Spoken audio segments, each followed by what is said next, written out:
Chapter 1: The Descent Begins. Alistair Croft parked the rental jeep on the shoulder of the cracked asphalt, the engine ticking a cooling rhythm against the oppressive silence. The volcanic landscape stretched before him, a monochrome palette of black rock and ash under a bruised, overcast sky.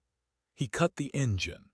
Wind buffeted the vehicle, a low, mournful whine that seemed to emanate from the very ground.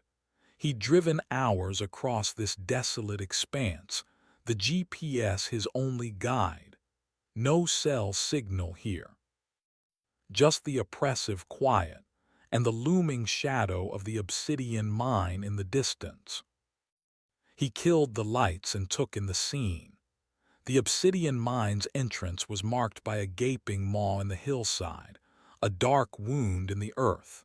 A crude wooden sign, riddled with bullet holes, proclaimed, "Blackwood Mine, keep out."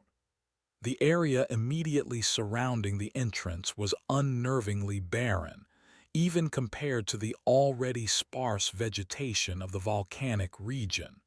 There wasn't even any hardy desert scrub or wind-stunted trees, just bare rock and black dust.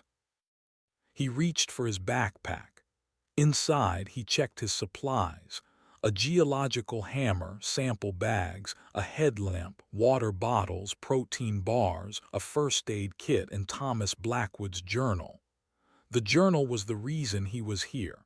He'd found it in a dusty antique shop.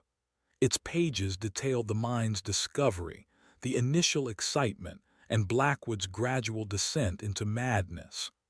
The final entries were scrawled, incoherent ramblings about a living darkness and a heart of black stone. Most scientists would have dismissed the journal as the ravings of a disturbed man. Alistair found it compelling. Alistair Croft was driven by something more than scientific curiosity: grief. A grief so profound it had become a physical weight. His wife, Sarah, had died 6 months prior, a rock-climbing accident in the Dolomites. He had been belaying. He made a mistake. A small one, perhaps, but fatal. The image of her falling, the rope snapping, was seared into his mind. He saw it every time he closed his eyes. He felt it, a cold knot in his stomach, every waking moment. The mine, Blackwood's journal, the whispers of a living darkness. It was all a long shot. But it was a shot, a chance to understand the darkness that consumed him, to confront his own grief in a place where darkness was said to be tangible. Alistair stepped out of the jeep, the wind tugging at his jacket. The air was thin, carrying the faint metallic tang of sulfur. He shouldered his backpack and started toward the mine entrance. As he approached, the air grew colder, a noticeable drop in temperature that sent a shiver down his spine. He flipped on his headlamp, the beam cutting a weak swathe through the gloom. The entrance was larger than he'd anticipated, a jagged opening that descended into absolute darkness. He hesitated. The rational part of his brain screamed at him to turn back, to leave the mine to its secrets. But the grief was a stronger force, a magnetic pull that drew him inward. He took a breath and stepped into the mine. The darkness was immediate and absolute. Even with the headlamp, he could see only a few feet in front of him. The beam reflected off the obsidian walls, creating distorted, shimmering patterns. The air inside was thick, heavy with a musty odor that reminded him of damp earth and decay. He moved slowly, carefully, his boots crunching on loose obsidian fragments. The tunnel sloped downward, winding deeper into the earth. The temperature continued to drop. Moisture condensed on the walls, forming beads of cold water that trickled down the obsidian surface. He stopped, listening. Only the sound of his own breathing and the faint drip, drip, drip of water. He reached into his pack and pulled out a small digital recorder. He needed to document everything, even the seemingly insignificant details. Entry 1, he spoke into the recorder, his voice echoing slightly in the tunnel. Location, Blackwood Mine. Time, 14:37 hours. Initial impressions, cold, dark, and oppressive, a palpable sense of unease. He continued deeper into the mine. The tunnel began to narrow, forcing him to hunch over. The obsidian walls were rough and jagged, scraping against his jacket. He ran a gloved hand along the surface. The obsidian was unnaturally smooth in places, polished by something he couldn't identify. He noticed a faint shimmer on the walls, a subtle iridescent sheen. He bent closer, examining it with his headlamp. The shimmer seemed to be emanating from a thin film coating the obsidian, an oily, black substance. He touched it. The substance was cold and slick, clinging to his glove like a viscous fluid. It had a strange, almost organic texture. He recoiled, wiping his glove on his pants. "Interesting," he muttered into the recorder. An unidentified oily substance coating the obsidian, sample collected for analysis. He bagged a small sample of the substance and continued onward. The tunnel opened into a larger chamber, a vast cavern filled with towering obsidian pillars. The air here was even colder, a biting chill that penetrated his layers of clothing. The beam of his headlamp danced across the pillars, revealing intricate patterns carved into the obsidian surface. He approached one of the pillars, examining the carvings. They were unlike anything he'd ever seen. Abstract symbols, swirling patterns, and distorted figures that seemed to writhe in the flickering light. He pulled out Blackwood's journal. He flipped through the brittle pages, searching for a reference to the carvings. He found it, a hastily scrawled entry. "The glyphs, they speak. They show the way to the heart." Alistair frowned. The heart. Blackwood's final, incoherent obsession. He dismissed it as the ramblings of a madman, but the carvings, they were undeniably unsettling. He continued exploring the chamber, mapping its layout with his GPS device. He noticed a narrow passage leading off from the main cavern, almost hidden behind one of the pillars. He hesitated. The passage looked dangerous, unstable, but the journal mentioned a hidden chamber, a place where Blackwood claimed to have made a profound discovery. He decided to take the risk. He squeezed through the narrow passage, the obsidian walls scraping against his backpack. The passage sloped downward, becoming increasingly claustrophobic. He could feel the weight of the earth pressing in on him. Suddenly, the passage opened into another chamber, smaller than the first but no less unsettling. This chamber was filled with a thick, cloying mist that obscured everything beyond a few feet. Alistair coughed, his lungs burning from the acrid air. He raised his headlamp, trying to pierce the mist.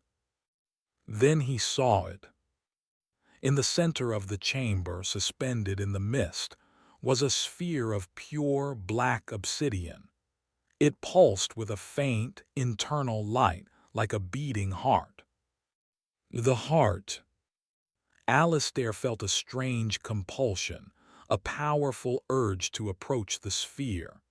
He fought against it, his rational mind screaming at him to turn back, but the compulsion was too strong. He found himself moving forward, drawn to the sphere like a moth to a flame. As he approached, the mist seemed to coalesce around him, enveloping him in a suffocating embrace. The sphere pulsed faster, its light growing brighter. Then he heard it. A whisper, faint at first, then growing louder, closer. Alistair. He froze, his heart pounding in his chest. He knew that voice. Alistair, it's me, Sarah. He looked around, his eyes scanning the mist. He saw nothing. Alistair, I miss you. The voice was clearer now, more distinct. It was Sarah's voice. He reached out, his hand trembling. Sarah, is that you? The mist parted, revealing a figure standing before him. A woman, bathed in the sphere's black light. It was Sarah. But something was wrong. Her eyes were vacant, her skin pale and translucent. There was a strange, unnatural stillness about her. Sarah, he whispered, his voice choked with emotion. She smiled, a slow, unnerving smile. Alistair, I've been waiting for you. He reached out to touch her, but she recoiled. Don't touch me, she said, her voice flat and emotionless. You don't deserve to touch me. He recoiled. A wave of guilt washed over him, the familiar sting of self-reproach. I know what you did, Alistair, she said. It was your fault. You killed me. He stumbled back, his mind reeling. It was true. He blamed himself for her death every day. No, he stammered. It was an accident. An accident, she repeated, her smile widening. You weren't paying attention. You were distracted. You let me fall. Her words were like knives, twisting in his gut. He closed his eyes, trying to block out the image of her falling, the sound of the rope snapping. Open your eyes, Alistair, she said. Look at me. He opened his eyes. Sarah was gone. In her place stood a grotesque figure, a twisted parody of his wife. Its skin was cracked and blackened, its eyes glowing with malevolent light. You can't hide from the truth, Alistair, the creature rasped, its voice a distorted echo of Sarah's. You are guilty. The creature lunged at him, its claws outstretched. Alistair screamed. He stumbled back, tripping over a rock. He fell to the ground, the creature looming over him. He closed his eyes, bracing for the impact. But it never came.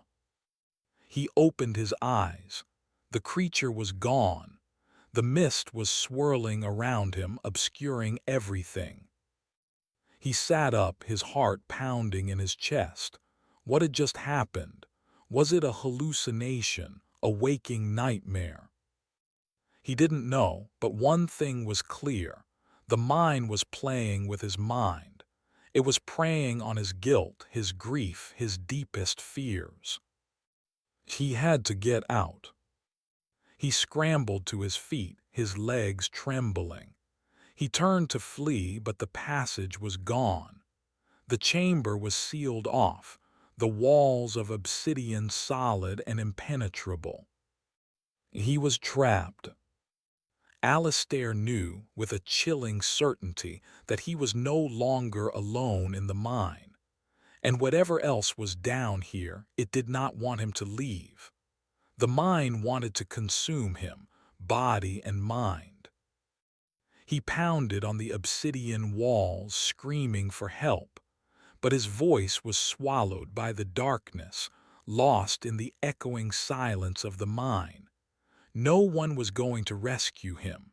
He was utterly alone. He sank to the ground, his head in his hands. He was going to die here in this dark, desolate place. He deserved it. He killed Sarah. Then he heard it again. The whisper. Alistair. He looked up, his eyes scanning the mist. We know what you did. The whispers were coming from all around him, surrounding him, suffocating him. He closed his ears, trying to block them out, but they were inside his head, echoing in his mind. Guilty, guilty, guilty. He screamed, a primal cry of anguish and despair. He was losing his mind. The mind was winning. He had to fight back. He had to find a way to escape, to prove that he wasn't guilty, that he deserved to live. He stood up, his eyes blazing with determination. He would not let the mind consume him. He would not let his grief destroy him. He would survive. He took a deep breath, steeling himself. He looked around, searching for a way out. Then he saw it. A faint glimmer of light, barely visible through the mist. Alistair walked toward the light, his heart filled with a flicker of hope. It might be an illusion, but he had nothing to lose. He had to try. As he drew closer, the light grew stronger, revealing a narrow crack in the obsidian wall. Alistair reached out, his fingers tracing the edges of the crack. It was just wide enough to squeeze through. He took a deep breath and stepped into the crack. He crawled through the narrow opening, his body scraping against the rough obsidian. He emerged into another chamber, smaller than the others but filled with a strange, ethereal light. The light seemed to emanate from the walls themselves, bathing the chamber in a soft, otherworldly glow. In the center of the chamber, he saw a figure standing before him, a woman bathed in the ethereal light. It was Sarah. But this Sarah was different. Her eyes were clear, her skin radiant. There was a peace and serenity about her that he had never seen before. She smiled at him, a warm, loving smile. Alistair, she said, her voice soft and gentle, you're not guilty. He stared at her, his mind reeling. What was happening? Was this another illusion? I saw what happened, she said. It wasn't your fault, it was an accident. He shook his head, tears streaming down his face. I don't understand, he stammered. You have to forgive yourself, Alistair, she said. You can't let your grief consume you. He looked at her, his heart filled with a mixture of hope and disbelief. Was this real? Could it be? I miss you, Sarah, he said, his voice choked with emotion. I miss you too, Alistair, she said. But you have to move on, you have to live.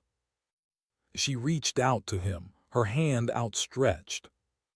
He hesitated. Was this a trick? Was the mind playing with him again? But he couldn't resist. He reached out and took her hand. A wave of warmth washed over him, a feeling of peace and serenity he hadn't known since Sarah's death. He closed his eyes, savoring the moment. When he opened them, Sarah was gone.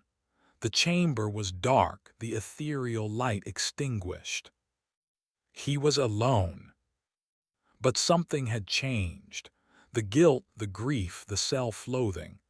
It was still there, but it was diminished, less powerful. He had a glimmer of hope, a belief that he could survive, that he could move on. He took a deep breath and turned to leave the chamber.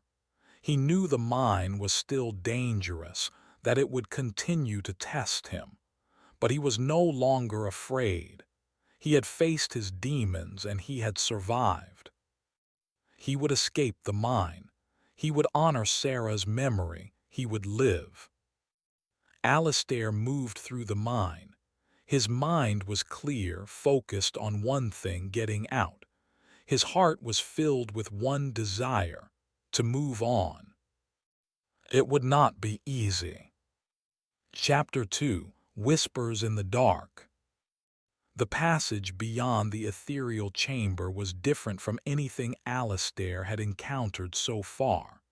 The obsidian walls were smoother, almost polished to a mirror sheen. The air was noticeably warmer, and a faint, rhythmic humming vibrated through the stone, a low thrum that resonated deep within his chest. The oppressive darkness had lifted, replaced by a faint, phosphorescent glow emanating from the walls themselves. The oily black substance was absent here. He moved cautiously, his headlamp cutting through the strange light. The tunnel wound through the rock like a serpent, twisting and turning in unpredictable directions. He relied on his GPS to maintain his sense of direction, but the readings were erratic, the signal fluctuating wildly. He suspected the mine's unique geology was interfering with the satellite connection. Alistair paused, listening. The humming had intensified and he could detect another sound, a faint dripping that echoed through the tunnel. Not the sporadic drip of water he'd heard earlier, but a steady, rhythmic cascade.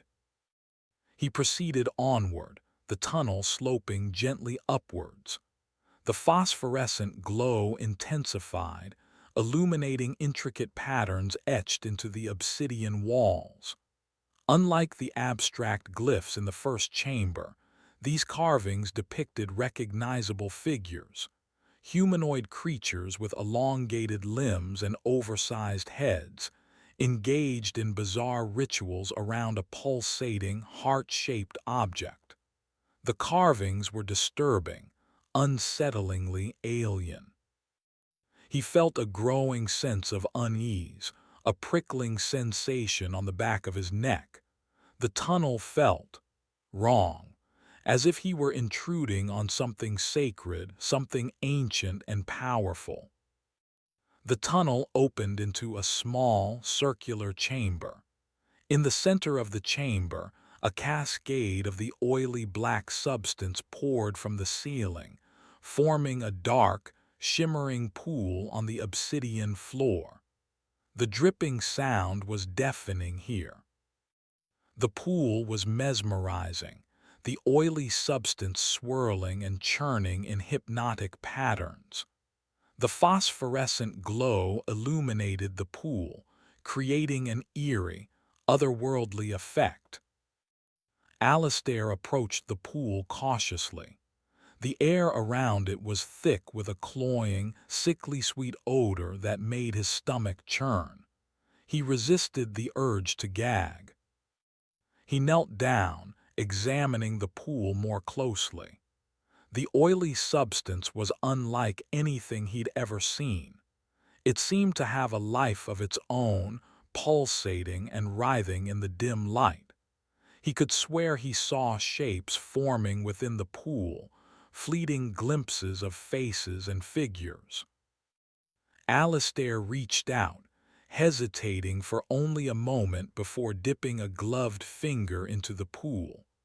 The substance was surprisingly warm, almost hot to the touch. It clung to his glove like molten tar. He pulled his finger back quickly, wiping the substance on a nearby rock. The oily substance seemed to burn into the obsidian, leaving a black, scorched mark. He stared at the mark, a growing sense of dread washing over him. The substance was corrosive, dangerous. He needed to be careful. Suddenly, the humming intensified, the vibrations resonating through his bones. The pool of oily substance began to churn more violently, the shapes within becoming more distinct. He saw a face in the pool, a pale, distorted face with vacant eyes and a gaping mouth. It was Sarah. He recoiled, stumbling backward. "Sarah," he whispered, his voice trembling. The face in the pool smiled, a slow, unnerving smile. "Alistair," the face whispered, its voice a distorted echo of Sarah's. "Come closer." He shook his head, backing away from the pool. This was Sarah. It was the mind preying on his grief, using her image to lure him closer. "You can't hide from me, Alistair," the face said. "I know what you want." He froze. What did it mean? "You want to see her again," the face continued. "You want to hold her, to tell her you're sorry." The face gestured toward the pool. "I can make it happen. Just step into the pool, Alistair. Let me bring her back to you." He knew it was a lie. The mind couldn't bring Sarah back. It was just trying to manipulate him, to exploit his weakness. But a part of him wanted to believe. A part of him desperately wanted to see Sarah again, even if it was just an illusion. He stood there, paralyzed by indecision, his mind warring against itself. The face in the pool smiled, its eyes gleaming with malevolent amusement. "Don't be afraid, Alistair," it said. "I won't hurt you. I only want to help." He knew he shouldn't trust it. He knew it was a trap, but he couldn't help himself. The lure was too strong. He took a step toward the pool. Then he heard a voice, a faint whisper in the back of his mind. "Don't listen to it, Alistair." He stopped, his head snapping up. The voice was familiar, but he couldn't quite place it. "It's lying to you. It only wants to consume you." He looked around, searching for the source of the voice. He was alone in the chamber. "Remember what I told you, Alistair. You have to forgive yourself. You have to move on." It was Sarah. Not the distorted image in the pool, but the Sarah he remembered, the Sarah from the ethereal chamber. He closed his eyes, focusing on her voice, pushing back against the mind's influence. "No," he said, his voice stronger now. "You're not Sarah, you're just a trick." The face in the pool snarled, its features twisting into a grotesque mask. "You can't resist me, Alistair," it hissed. "I am a part of you. I know your deepest desires, your darkest secrets." "You don't know anything about me," he retorted. "I am stronger than you think." He opened his eyes, his gaze fixed on the pool. He would not let the mind control him. He would fight back. "I'm not afraid of you," he said. "I'm not afraid of my grief. I am ready to move on." The face in the pool screamed, a high-pitched, piercing shriek that echoed through the chamber. The oily substance began to boil and churn, sending waves of heat radiating outward. Alistair stood his ground, refusing to back down. He focused on Sarah's voice, drawing strength from her memory. The pool of oily substance erupted in a violent explosion, sending a shower of black liquid splattering across the chamber. Some of the liquid struck Alistair, burning his skin and clothes. He cried out in pain, clutching at his face. The oily substance was incredibly hot, searing his flesh. He stumbled backward, away from the pool. The chamber was filled with smoke and the acrid smell of burning flesh. He could hear the face in the pool laughing. a mocking, triumphant sound. He knew he had to escape. He couldn't stay here any longer. He turned and fled, stumbling back through the tunnel, his body burning, his mind reeling. He didn't know where he was going. He didn't care.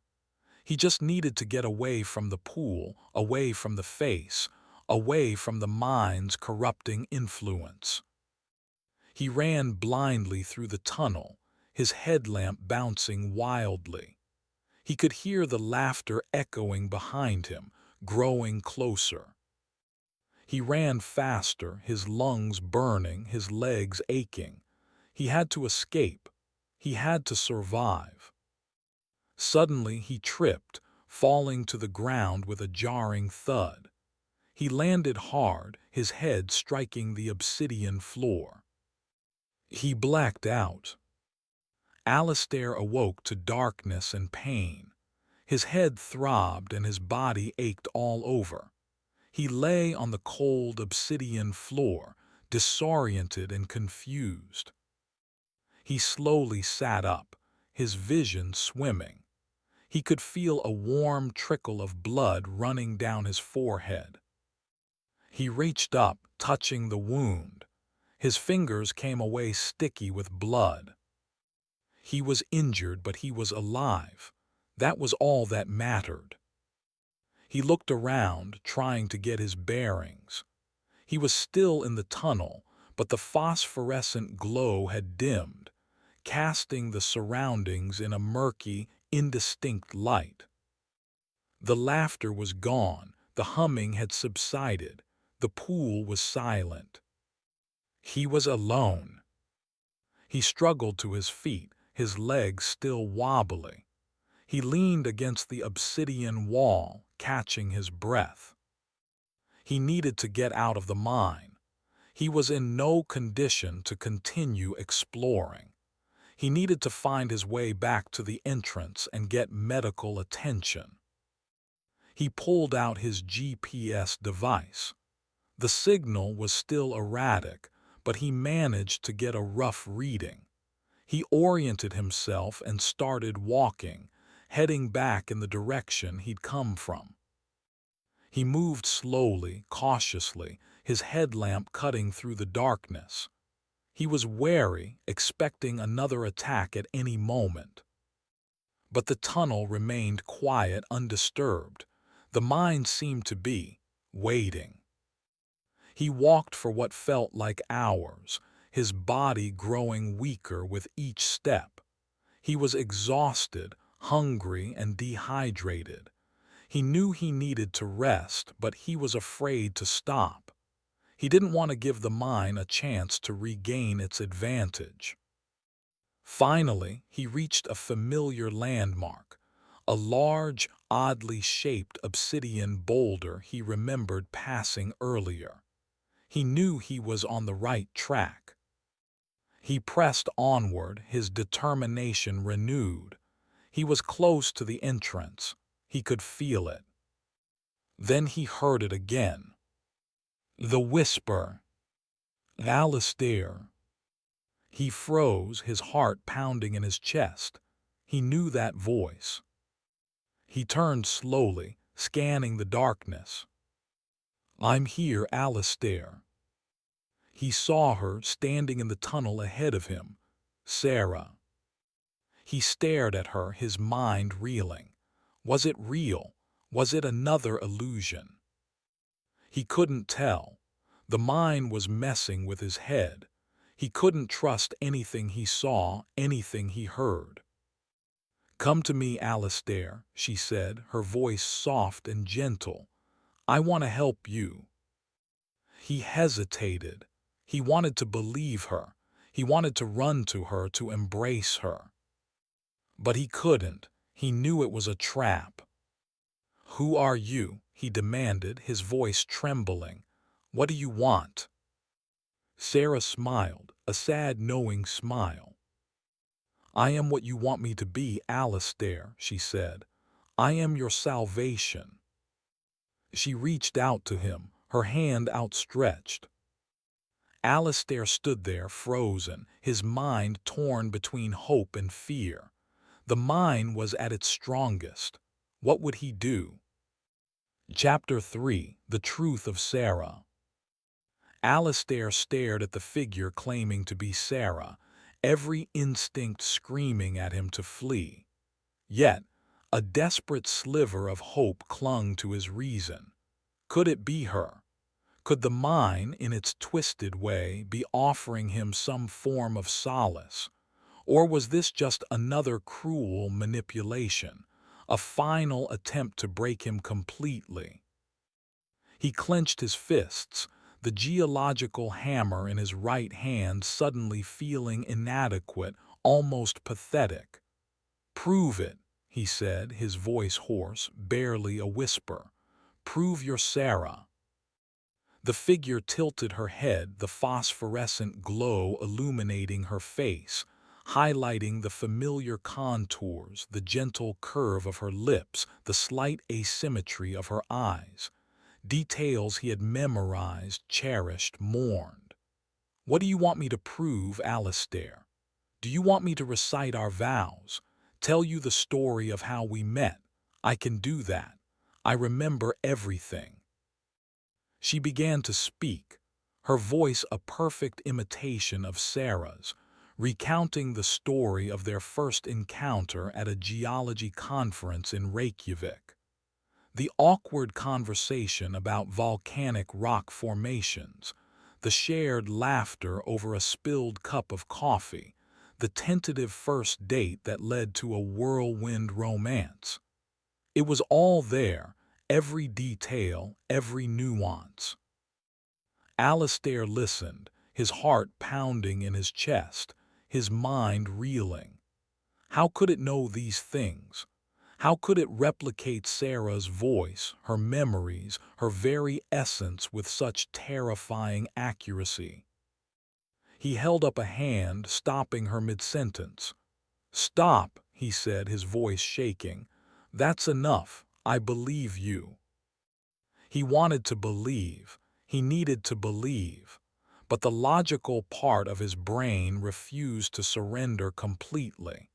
There had to be an explanation, some trick, some deception. "If you're really Sarah," he said, "then tell me something only you would know, something no one else could possibly know." The figure paused, her expression thoughtful. She smiled softly, a smile that sent a shiver down Alistair's spine. "Remember that time we went hiking in the Scottish Highlands," she said. "We got caught in a sudden downpour and we took shelter in that old stone bothy. You tried to start a fire but you couldn't get it to light. You were so frustrated, you started swearing under your breath in German. You only ever did that when you were really stressed. And then, out of nowhere, you started singing that ridiculous song about the drunken sailor in a terrible Scottish accent. I laughed so hard, I almost peed my pants." Alistair stared at her, stunned. It was true. He had completely forgotten about that incident. It was a small, insignificant moment, but it was uniquely theirs. Something only Sarah would know. He lowered the geological hammer, his hand trembling. He took a step toward her, his eyes filled with tears. "Sarah," he whispered, "is it really you?" The figure nodded, her eyes filled with compassion. "It's me, Alistair," she said. "I'm here. I've been waiting for you." He reached out to embrace her, but she held up a hand, stopping him. "Not yet," she said. "There's something you need to understand first." He frowned. "What is it?" "This isn't real, Alistair," she said. "This is truly me. This is just a projection, an echo. The mind is using my image, my memories to communicate with you." He recoiled, a wave of disappointment washing over him. He had been so close to believing, to finding some measure of peace. But why? He asked. Why is it doing this? It wants something from you, Alistair, she said. It wants your grief, your pain, your despair. It feeds on negative emotions. It uses them to grow stronger. But I thought you said I wasn't guilty, Alistair interjected. You aren't, the figure replied. But the mind wants you to believe you are. It wants you to wallow in your guilt, to succumb to your despair. That's how it controls you. So what do I do? Alistair asked, completely lost. You have to let go, Alistair, she said. You have to forgive yourself. You have to release your grief. Only then can you break free from the mind's influence. How? He asked, his voice desperate. How do I do that? You have to confront your past, Alistair, she said. You have to face your demons. You have to understand why you're holding on to this grief. What purpose does it serve? He looked at her confused. What do you mean? It doesn't serve any purpose. It's just there, a constant reminder of my failure. Is it? She asked. Or is it something more? Is it a way of punishing yourself? A way of atoning for your perceived sins? He paused, considering her words. Could she be right? Was he clinging to his grief as a form of self-punishment? I don't know, he stammered. Think about it, Alistair, she said. Why are you so reluctant to let go? What are you afraid of? He thought about his life before Sarah's death. He had been happy, successful, fulfilled. But he had also been driven, ambitious, obsessed with his work. He had often neglected Sarah, putting his career ahead of her needs. Could it be that he felt he deserved to suffer? That he was somehow responsible for Sarah's death because he hadn't been a good enough husband? I think I understand, he said, his voice trembling. I'm afraid that if I let go of my grief, I'll forget her, that I'll dishonor her memory. The figure smiled, a gentle, understanding smile. You won't forget her, Alistair, she said. Her memory will always be a part of you, but you don't have to carry this burden of guilt. You can honor her memory by living a full, happy life, by becoming the person she always believed you could be. He looked at her, his eyes filled with tears. He knew she was right. He had been living in the past, trapped by his grief. It was time to move on. He took a deep breath, steeling himself. Okay, he said, I'm ready to let go. The figure nodded. Then close your eyes, Alistair, she said, and imagine yourself releasing all your grief, all your pain, all your despair. Let it flow out of you like a river, washing away all the darkness. He closed his eyes and did as she instructed. He imagined his grief as a heavy weight on his chest, a dark cloud surrounding his heart. He imagined himself slowly, deliberately, lifting that weight, pushing away that cloud. He felt a sharp pang of pain, a wrenching sensation deep within his soul. It was as if he were tearing himself apart, ripping away a part of himself. But then, slowly, the pain began to subside. The weight on his chest lifted. The cloud around his heart dissipated. He felt lighter, freer, more at peace than he had in months. He opened his eyes. The figure was gone. The tunnel was dark, silent. He was alone. But he didn't feel afraid. He didn't feel guilty. He didn't feel despair. He felt hopeful. He took a deep breath and started walking, heading back toward the entrance. He knew the mine was still dangerous, that it might have other tricks up its sleeve. But he was no longer afraid. He had faced his demons and he had survived. He would escape the mine. He would honor Sarah's memory. He would live. As he walked, he noticed something different about the tunnel. The phosphorescent glow was brighter, stronger.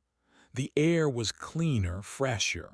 The oppressive atmosphere had lifted, replaced by a sense of tranquility. It was as if the mine itself was responding to his change of heart, releasing him from its grip. He reached the end of the tunnel and emerged into a large cavern. He recognized it as the chamber with the obsidian pillars, the one with the strange carvings. But the carvings were different now. The distorted figures seemed less menacing, less grotesque. The abstract symbols seemed less chaotic, more harmonious. It was as if the mine had transformed itself, reflecting his newfound peace and serenity. He walked through the chamber, marveling at the changes. He felt a sense of gratitude, a sense of connection to this strange, alien place. He reached the passage leading back to the main tunnel. He paused, looking back at the chamber. "Thank you," he whispered. "Thank you for showing me the way." He turned and walked into the passage, heading toward the light. He emerged from the mine, blinking in the sunlight. The volcanic landscape seemed brighter, more vibrant than he remembered. The air was clean, fresh, invigorating. He walked back to his jeep, his heart filled with joy. He was free. He was alive. He was ready to face the future. He started the engine and drove away, leaving the obsidian mine behind. He knew he would never forget his experience there. It had changed him, transformed him. He had entered the mine a broken man, consumed by grief and guilt. He had emerged a survivor, ready to embrace life, to honor Sarah's memory, to find happiness again. He drove on, heading toward the horizon, toward a new beginning. Chapter 4: Back to the World. Alistair drove for hours, putting as much distance as possible between himself and the obsidian mine. The landscape gradually transitioned from desolate volcanic rock to scrubland, and then to rolling hills dotted with small towns. He stopped at a gas station in a small town. The sudden glare of fluorescent lights felt jarring after the mine's perpetual gloom. He needed fuel, both for the jeep and for himself. Inside the gas station convenience store, he bought several bottles of water, some energy bars, and a bag of chips. He paid the cashier, a young woman with tired eyes who barely glanced at him. He looked a mess, he was certain. Covered in dirt and grime, a bandage haphazardly stuck to his forehead. He was thankful she didn't ask any questions. Back in the jeep, he drank a bottle of water in long gulps. The cool liquid soothed his parched throat. He ate a protein bar, chewing slowly, savoring the taste. He needed to find a motel, somewhere he could shower, sleep, and try to make sense of what had happened. He drove on, scanning the roadside for a sign. Eventually, he spotted a faded billboard advertising the Sunset in clean rooms, affordable rates. He turned off the highway and followed a winding dirt road to a cluster of low, dilapidated buildings. The Sunset Inn looked even more rundown up close, the paint peeling, the windows grimy, the parking lot littered with broken glass. He hesitated. He'd prefer something a little nicer, but he was too exhausted to keep driving. He pulled into a parking spot and went inside the office. The office was small and cramped, smelling of stale cigarette smoke and disinfectant. Behind the counter sat an elderly man with a wispy white beard and watery blue eyes. He was hunched over a newspaper, his brow furrowed in concentration. Alistair cleared his throat. The man looked up, startled. "Can I help you?" he asked, his voice raspy. "I'd like a room for the night," Alistair said. The man peered at him through thick glasses, taking in his appearance. "You look like you've been through a war," he said. Alistair forced a smile. "Something like that," he said. The man shrugged and reached for a registration form. "Name?" "Alistair Croft," Alistair said, spelling it out for him. The man filled out the form and slid it across the counter. "Sign here," he said. Alistair signed the form and handed it back. The man took his credit card and ran it through the machine. "Room number 7, he said, handing Alistair a key. "It's in the back. Don't cause any trouble." Alistair took the key and walked out of the office. He found room 7 at the end of a row of identical doors. He unlocked the door and stepped inside. The room was small and sparsely furnished. A double bed, a small desk, a rickety chair, and a battered television set. The walls were painted a drab shade of green, and the carpet was stained and worn. The air smelled faintly of mildew. Alistair didn't care. It was a room, a place to rest. He locked the door behind him and dropped his backpack on the floor. He sat on the edge of the bed, feeling the springs groan beneath his weight.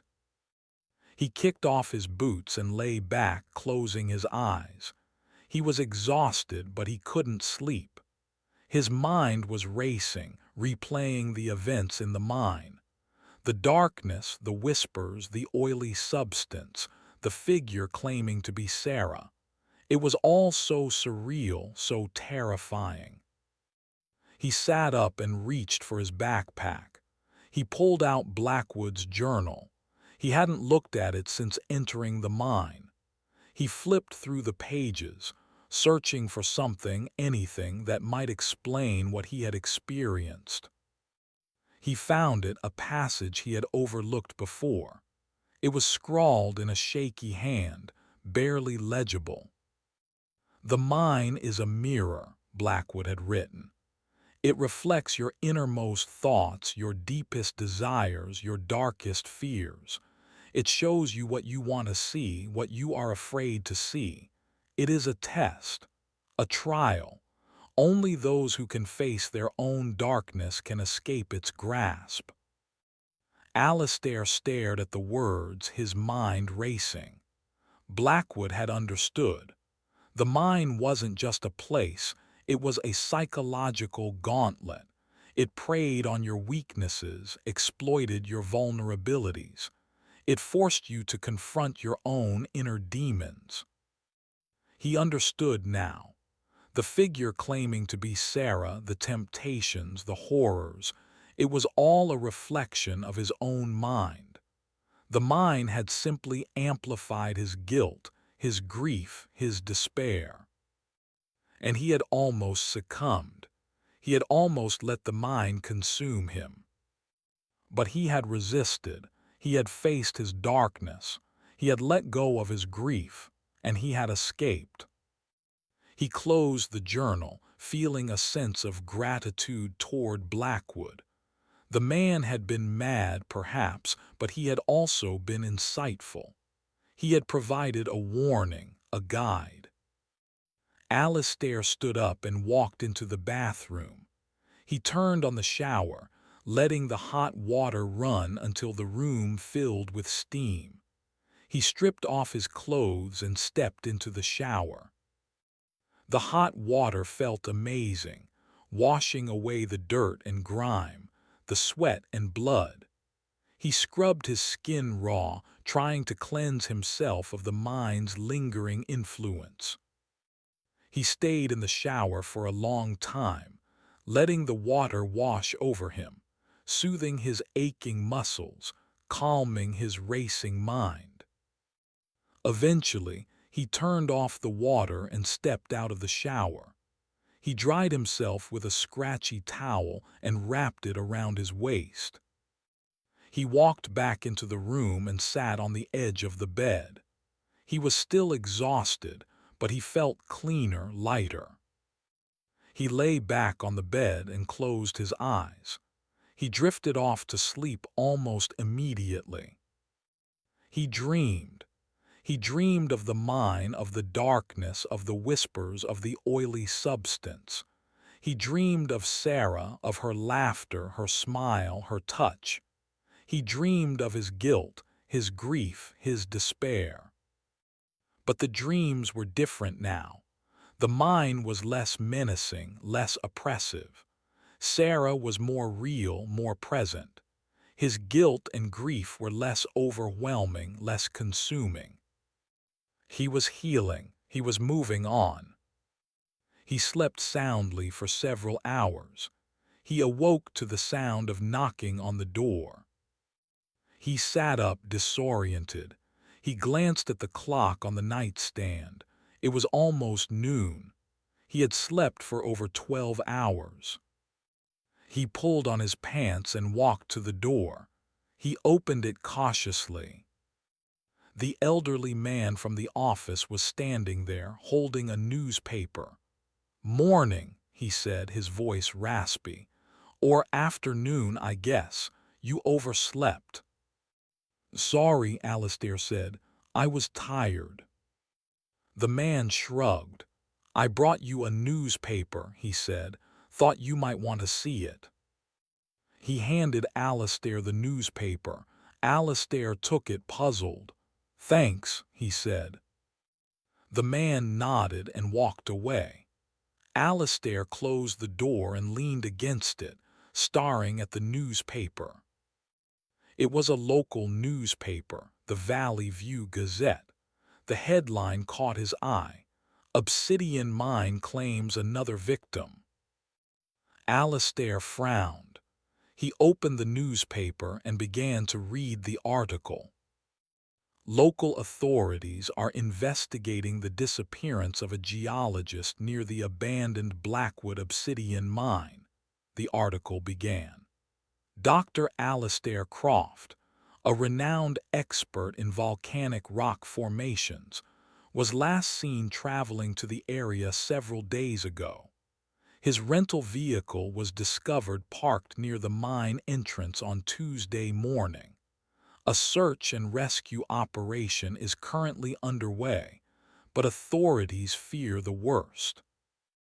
Alistair stared at the article, his heart pounding in his chest. He was presumed dead. The authorities were searching for his body. He had to contact them. He had to let them know he was alive. He reached for his cell phone. No signal. Still. He sighed. He'd have to drive back to a populated area to get a connection.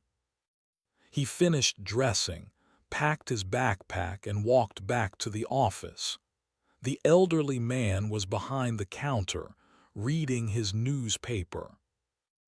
Alistair cleared his throat. The man looked up, startled. "Oh," he said, "you're still alive." "I need to use your phone," Alistair said. The man frowned. "What for?" "I need to call the police," Alistair said. "They think I'm dead." The man stared at him for a long moment, his eyes narrowed.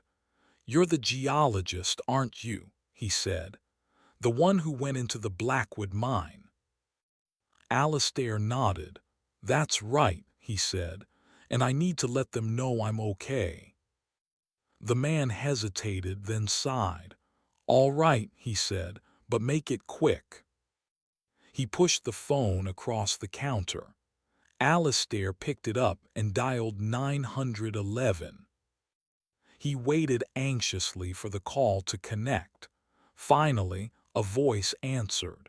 911, what's your emergency? I need to report that I'm alive, Alistair said. My name is Alistair Croft, and I'm the geologist who went missing near the Blackwood Obsidian mine. There was a pause on the other end of the line. Dr. Croft, the voice said, sounding surprised. We've been searching for you for days. I know, Alistair said. I was trapped in the mine, but I'm out now and I'm okay. Where are you? The voice asked. I'm at the Sunset Inn, just outside of town, Alistair said. Stay there, the voice said. We'll send someone to pick you up. Alistair hung up the phone, relieved. He had made contact. Help was on the way. He turned to the elderly man, who was staring at him with a mixture of curiosity and suspicion. Thanks, Alistair said. The man nodded curtly. Be careful out there, he said. That mine is a dangerous place. Alistair smiled. I know, he said. I learned that the hard way. Chapter 5, Echoes of the Past. The police arrived within the hour. 2 officers, a man and a woman, both in their 30s, pulled up in a black SUV, the flashing blue and red lights momentarily illuminating the drab surroundings of the Sunset Inn. The female officer was the first to step out, her face a picture of controlled professionalism. She approached Alistair, who was standing outside, waiting for them. Dr. Croft, she asked, her voice calm and steady. I'm Officer Miller and this is Officer Jones. We received your call. Alistair nodded, extending his hand. Yes, officer, thank you for coming. The officer shook his hand, her grip firm. We're glad you're safe, doctor. We were starting to fear the worst. I can imagine, Alistair said, trying to smile. It was quite an experience. Can you tell us what happened? The male officer, Officer Jones, asked, his expression serious. Alistair hesitated. He could tell them the truth, that he had been trapped in the mine, that he had faced his inner demons, that he had talked to a figure resembling his dead wife. But how would they react? He doubted they'd believe him. He decided to stick to a more plausible narrative. I was exploring the mine as I had intended to do, Alistair said. The entrance was more unstable than I anticipated. A rock slide occurred, blocking the entrance and leaving me trapped inside. I was able to find an alternate route and worked my way out. He omitted the parts about the oily substance, the whispers, and the apparitions. He chose to keep those details to himself, at least for now. Officer Miller raised an eyebrow. A rock slide, that must have been terrifying. It was, Alistair admitted, but I'm trained to handle those situations. And your injuries? Officer Jones asked, gesturing to the bandage on Alistair's forehead. A fall, Alistair said. I was trying to navigate through a collapsed tunnel, nothing serious. Officer Miller nodded. All right. Well, we need to ask you a few more questions at the station. We'll need a statement and we'll have a medical professional check you over. Of course, Alistair said. Anything I can do to help. They ushered him into the back of the SUV. As they drove away from the Sunset Inn, Alistair looked back. The elderly man was standing in the doorway, watching them go, his face unreadable. Alistair shivered. There was something unsettling about that man, something he couldn't quite put his finger on. The police station was small but clean and well organized. They took him to a sterile interrogation room. He sat at a metal table under the glare of a harsh fluorescent light. Officer Miller and Officer Jones sat across from him. They asked him a series of questions, going over the events again and again. They seemed satisfied with his account, though Alistair sensed a flicker of skepticism in their eyes. He was certain he could tell them the whole story, the truly harrowing events of the mine, but he knew they would think he had gone insane. After they finished the formal questions, they sent a paramedic to examine his injuries. She cleaned the wound on his forehead and applied a fresh bandage. She checked his vitals and declared him to be in relatively good health, considering the ordeal he'd been through. Then they offered him food and drink. Alistair gratefully accepted a cup of coffee and a sandwich. He was famished. As he ate, Officer Miller returned to the table. "We're going to have to close down the Blackwood mine," she said. "It's too dangerous, too unstable." Alistair nodded. "I agree," he said. "It's a hazard." "We'll need to secure the scene," Officer Jones added. "We'll need to send in a team to assess the damage and make sure no one else gets hurt." Alistair looked at them, his mind racing. He knew they would never truly understand what was down there, the depths of madness, of grief.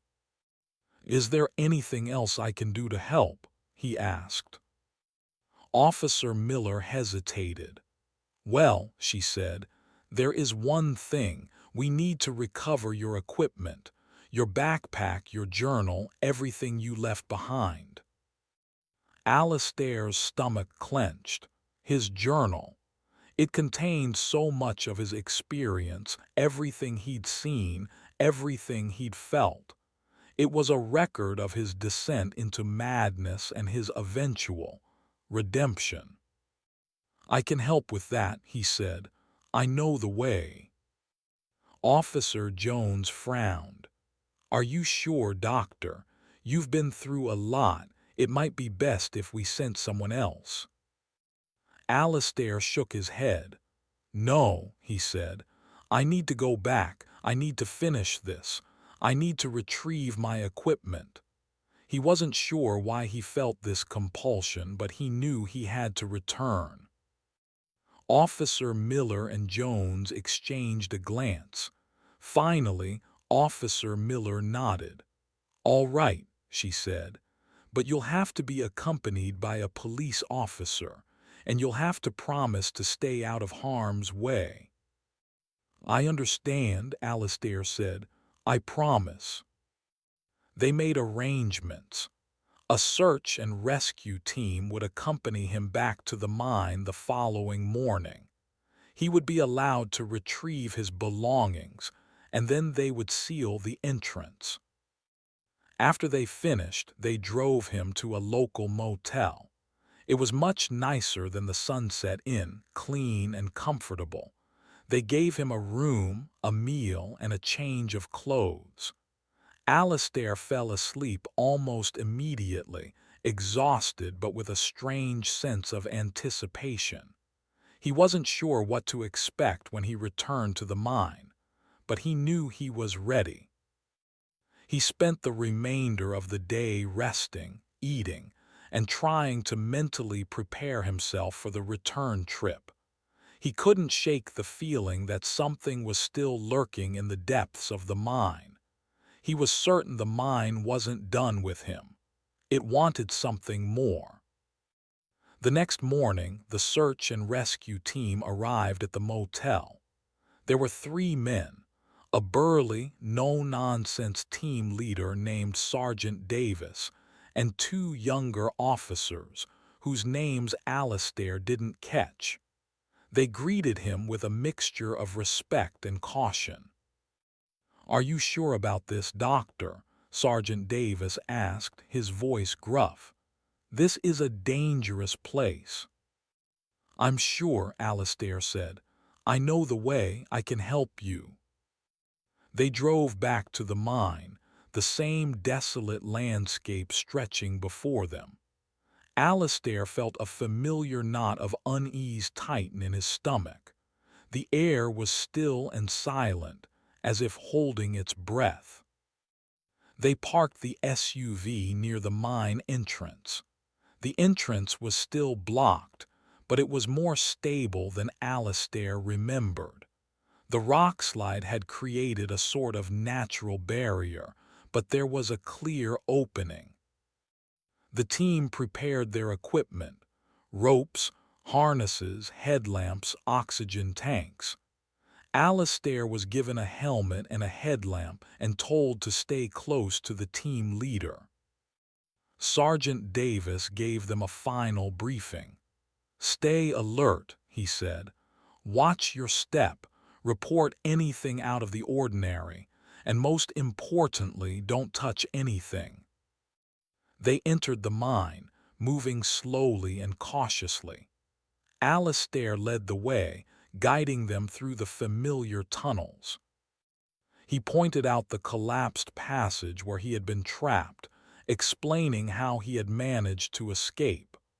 The team listened intently, their faces grim. They reached the chamber with the obsidian pillars, the one with the strange carvings. The team examined the carvings, their headlamps illuminating the distorted figures and abstract symbols. "Creepy stuff," one of the officers muttered. Alistair didn't respond. He was focused on finding his backpack and his journal. They moved through the chamber, searching for the passage leading to the deeper tunnels. Alistair recognized the spot where he had met the figure resembling Sarah. The air was still and cold, and a faint, oily smell lingered in the air. He pointed to the passage, and Sergeant Davis signaled for the team to move forward. As they entered the passage, Alistair's heart began to race. He had a bad feeling about this, a sense of foreboding that made his skin crawl. They moved slowly through the narrow tunnel, the headlamps cutting through the darkness. Then suddenly, the tunnel opened into a small, circular chamber. The chamber was dark, but the team's headlamps illuminated the scene. In the center of the chamber, there was a pool. The pool was filled with the oily black substance. And surrounding the pool were the bodies of the search and rescue team. They were all dead, their faces contorted in expressions of terror.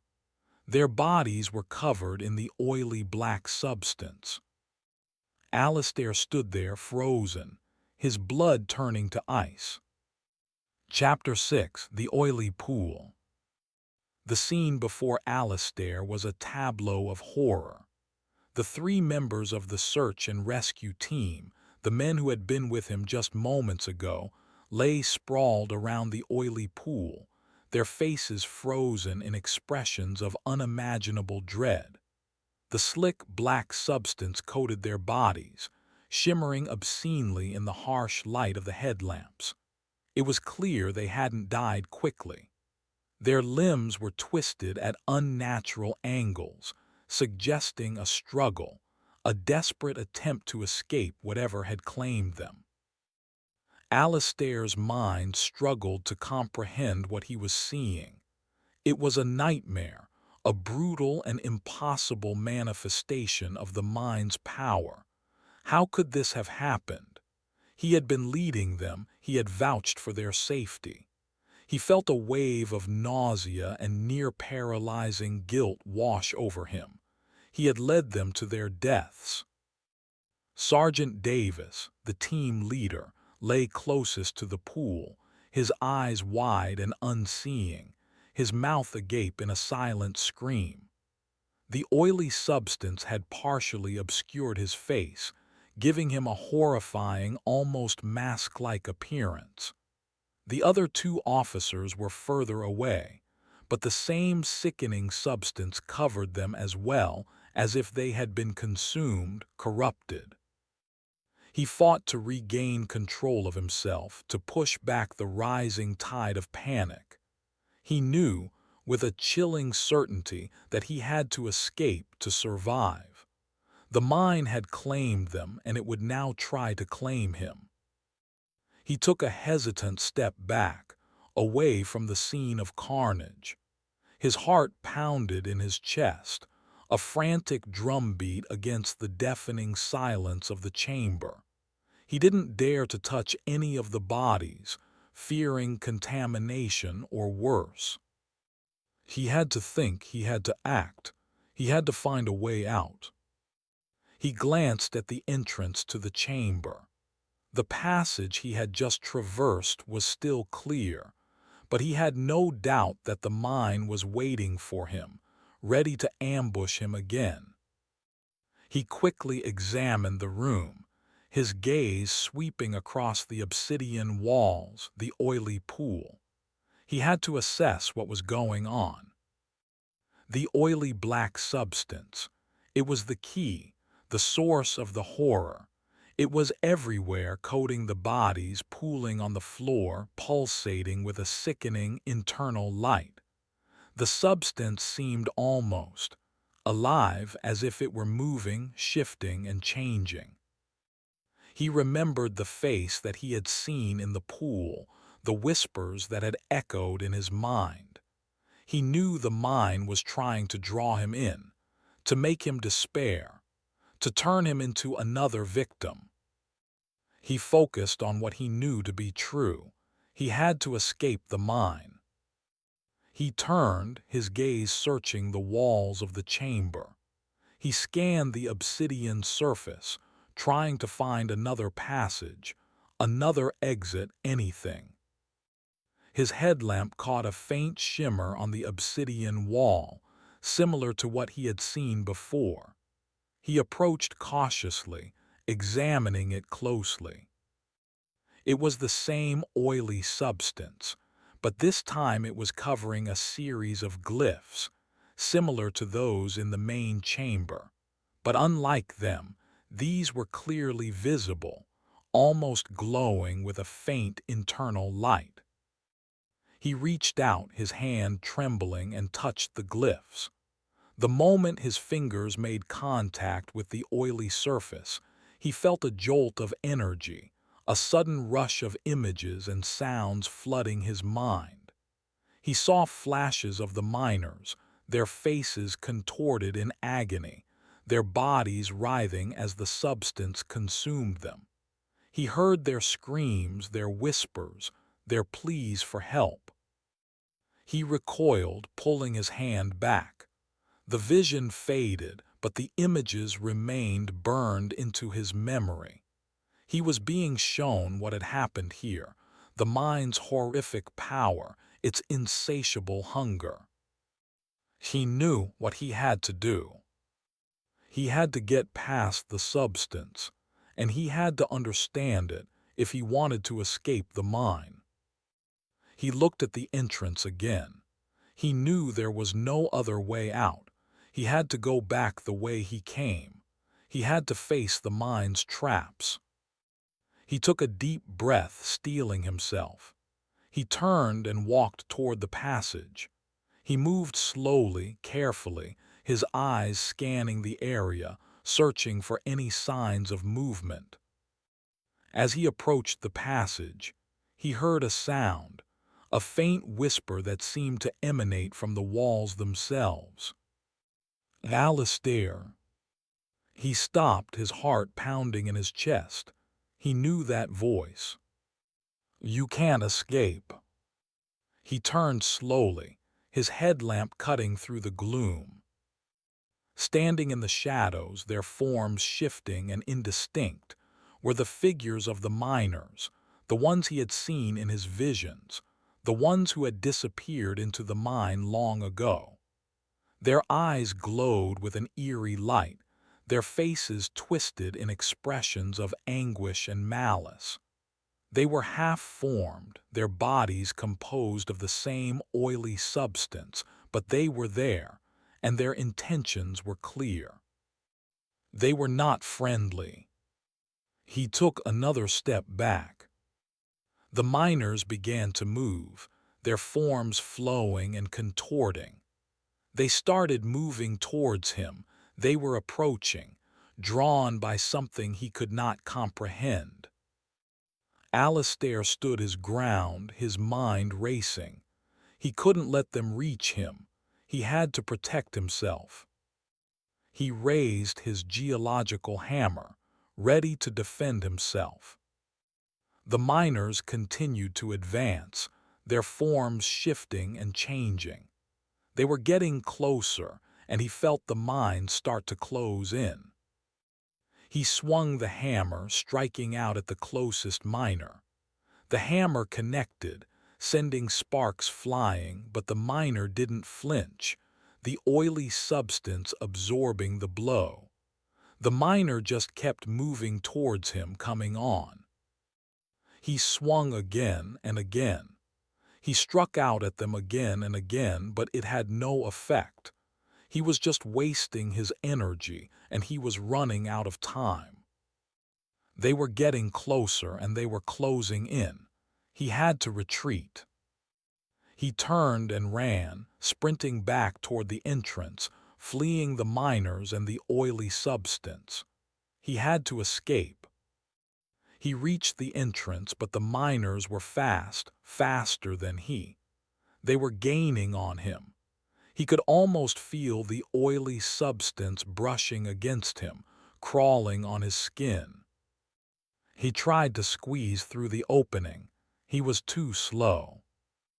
He felt a searing pain on his back as the oily substance touched him. He staggered forward, tripping, falling to his knees. He felt the substance crawling on his back. It was consuming him. He felt himself changing. He felt himself losing control. He closed his eyes, bracing himself for the end. But the end did not come. Instead, he heard a voice, a familiar voice. "Alistair, listen to me." It was Sarah, the Sarah from the ethereal chamber. He opened his eyes and saw her standing before him, her form bathed in a soft, ethereal light. "Run," she whispered. "Run back, there is one way." He looked at her, his mind reeling. He didn't know whether to believe her, but what choice did he have? He pushed himself to his feet and sprinted back into the chamber, past the bodies of the fallen officers. He ignored the growing feeling of pressure on his back. He was running, and his only hope now. He looked at the pool, he looked at the glyphs. He ran to the glyphs. Then the glyphs began to glow, shedding their oily surface to reveal themselves completely, to emit a light brighter than any that he had seen. He knew. He had to touch. He had to reach the glyphs. He ran to them. He stretched out his hand, and he touched the glowing glyphs. The world exploded in a blinding light. Chapter 7: The Touch of Light. Alistair gasped, his body convulsing as a surge of raw energy coursed through him. The light was blinding, searing his retinas, yet he couldn't look away. It felt as though every cell in his body was being rewritten, reorganized, imbued with a power he couldn't comprehend. He felt himself changing, transforming, becoming something more, or perhaps something less. He couldn't tell. The images flooded his mind. Visions of the mind's past, its creation, its purpose. He saw the volcanic eruption that birthed the Obsidian, the slow, grinding forces of geology that shaped the tunnels and chambers. He saw the ancient beings who had first discovered the mine, beings of immense power and knowledge who had harnessed the Obsidian's energy for purposes long forgotten. He saw the miners, their greed and ambition blinding them to the mine's true nature, their bodies and souls slowly consumed by the oily substance. He saw Blackwood, his descent into madness, his desperate attempts to understand the mine's secrets. And he saw Sarah, his beloved Sarah, her face filled with love and compassion, guiding him, protecting him, leading him towards the light. The visions faded, leaving him gasping for breath, his body trembling, his mind reeling. He staggered back, away from the glyphs, his hands still tingling with energy. The world around him had changed. The chamber was no longer dark and foreboding. It was filled with a soft, ethereal light, similar to what he had seen in the ethereal chamber, but brighter, more vibrant. The oily substance was gone, vanished without a trace. The bodies of the fallen officers were still there, but they seemed different, less grotesque, less disturbing. They appeared almost peaceful, as if they were merely sleeping. He looked at his own hands. They were glowing with the same ethereal light, the energy still coursing through his veins. He felt stronger, more powerful than he had ever felt before. But he also felt different, as if something had been taken from him, something essential, something human. He couldn't quite put his finger on it, but he knew he was no longer the same man who had entered the mine. He closed his eyes, focusing on the images he had seen, the knowledge he had gained. He understood the mine now. He understood its power, its purpose, its secrets. He knew what he had to do. He opened his eyes, his gaze resolute. He turned and walked toward the bodies of the fallen officers. He knelt beside Sergeant Davis, the team leader. He reached out and touched his forehead, focusing his energy, channeling his newfound power. A wave of light emanated from his hand, enveloping Sergeant Davis's body. The oily substance began to dissipate, fading away like smoke. The terror in Sergeant Davis's face began to subside, replaced by a look of peace. Alistair continued to channel his energy, focusing on healing, on restoring, on releasing. He worked quickly, moving from body to body, performing the same ritual on each of the fallen officers. As he worked, he felt his energy draining, his power diminishing.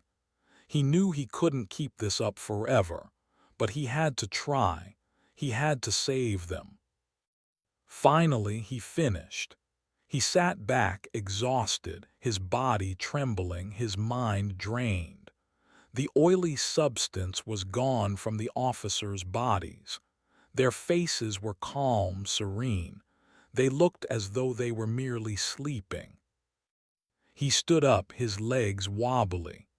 He looked at the officers, hopping for a sign, a flicker of movement, a breath. But there was nothing. They were still dead. He felt a wave of despair wash over him. He had failed. He had tried to save them, but he had failed. He stumbled back, his head in his hands. "What have I done?" he whispered. "What was it all for?" Then he heard a voice, a faint whisper but clear and distinct. "You did what you could." He looked up and saw Sarah standing before him. her form bathed in the ethereal light. "You saved them from the oily substance," she said. "You released them from the mind's control. They are at peace now." "But they're still dead," Alistair said, his voice choked with emotion.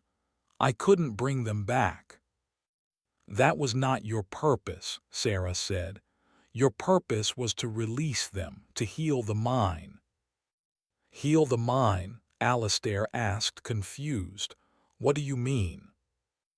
"The mind is not evil, Alistair," Sarah said. "It is merely a conduit for energy, a reflection of the thoughts and emotions of those who enter it.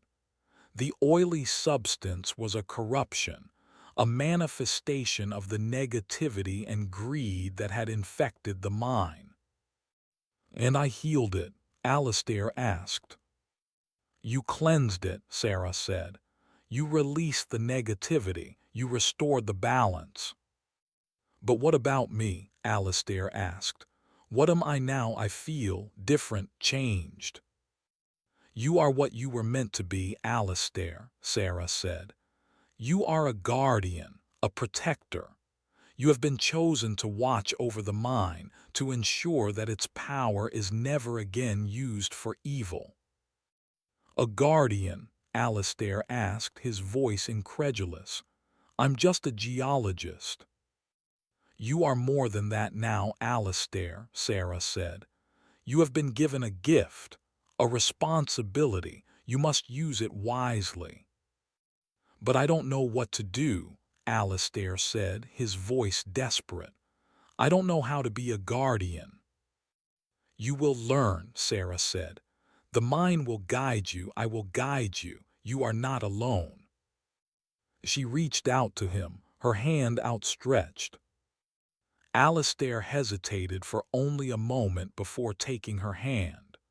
A wave of warmth washed over him, a feeling of peace and serenity he had not known since Sarah's death. He closed his eyes, savoring the moment. When he opened them, Sarah was gone. The chamber was silent, the ethereal light fading. He was alone. But he didn't feel afraid. He didn't feel lost. He didn't feel confused. He was now a part of the mind. He knew what he had to do. He turned and walked toward the passage, heading back toward the entrance. He knew the world outside the mind would be different, now that the world inside had changed. The passage was clear and open. The oily substance was gone. The miners, if they had ever been, were gone. He walked through the passage, back to the world. The police were long gone. Alistair could no longer hear anything around him. The birds, if they were ever there, were gone. There was only the mine. He saw his jeep where he had parked it. He saw the sun. He saw it all clearly. He knew that he had to return. He walked back into the mine. This time he would not leave. He was a guardian. Chapter 8: Guardian. Alistair stepped back into the mine, the transition from the bright sunlight to the cool, dim interior no longer jarring. It felt like coming home. The air was clean and crisp, carrying the faint scent of minerals and damp earth. The oppressive silence that had once filled him with dread now felt like a comforting embrace. He was no longer an intruder, an outsider. He was a part of this place, bound to it by an invisible thread. He walked through the familiar tunnels, his footsteps echoing softly in the stillness. He knew every twist and turn, every crack and crevice. He could feel the mind's energy flowing through him, guiding him, directing him. He returned to the chamber with the obsidian pillars, the one with the strange carvings. The carvings seemed to shimmer and shift in the ethereal light, their meaning now clear to him.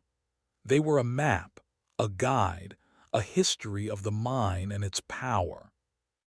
He spent hours in the chamber, studying the carvings, absorbing their knowledge. He learned about the ancient beings who had first discovered the mine, their reverence for its power, their wisdom in harnessing it for the good of all. He learned about the delicate balance of energy within the mine, the importance of maintaining harmony, of resisting the temptation to exploit its power for personal gain. He knew that his primary task was to keep the oily substance from returning. As long as despair, grief, and other emotional trauma were not brought into the mind, it would not reappear. He thought of Sarah, of her love, her compassion, her unwavering belief in him. He knew that she was still with him, guiding him, protecting him. He could feel her presence in the mind's energy, in the whispers of the wind, in the soft glow of the obsidian. He realized that she had been preparing him for this role all along, guiding him towards the mine, leading him through its trials, helping him to release his grief and embrace his destiny.